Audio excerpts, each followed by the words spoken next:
B J پی لیڈروں کے پیغمبر اسلام صلی اللہ علیہ وسلم کے خلاف حالیہ ریمارکس کے خلاف احتجاج کیا گیا۔ آج بیشتر دکانیں اور تجارتی ادارے بند رہے، تاہم سڑکوں پر ٹریفک کی نقل و حمل معمول کے مطابق رہی۔ مظاہرین نے نعرے بازی کرتے ہوئے لال چوک اور دیگر علاقوں کی سڑکوں پر مارچ کیا۔ مظاہرین نے فرقہ وارانہ منافرت پھیلانے والوں کے خلاف کارروائی کا مطالبہ کیا۔ جی ہم میڈیا کے مادھیم سے یہی کہنا چاہتے ہیں، جو یہ گستاخی رسول صلی اللہ علیہ وسلم ہوا ہے یہ کبھی ناقابل برداشت ہے۔ ہم اس کے بنا بیٹھنے والے نہیں ہیں، تب تک یہ پروٹیسٹ جاری اور ساری رہے گا۔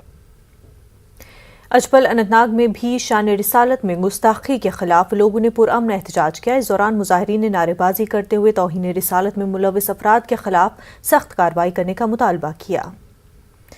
وہیں توہین رسالت کے مرتکب بی جے پی لیڈران کے خلاف بارہمولہ میں مظاہرہ منظم کیا گیا۔ حکمران پارٹی کے لیڈروں کے گستاخانہ تبصروں کی جم کر مذمت کی گئی۔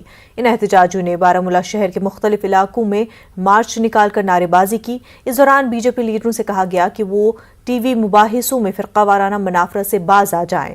ملک میں فرقہ وارانہ ہم آہنگی کی فضا خراب ہونے کی وجہ بننے والوں پر سخت کارروائی کا مطالبہ کیا گیا۔ مظاہرین کا کہنا تھا کہ ایسے واقعات دہرائے نہ جائیں اور سبھی ایک دوسرے کے مذہب کا احترام کریں۔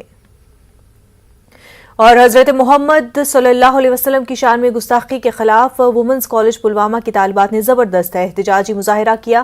ان طالبات نے پلوامہ وومنز کالج سے احتجاجی جلوس نکالا جو کہ مین چوک پلوامہ پر پرامن طور سے اختتام پذیر ہو گیا۔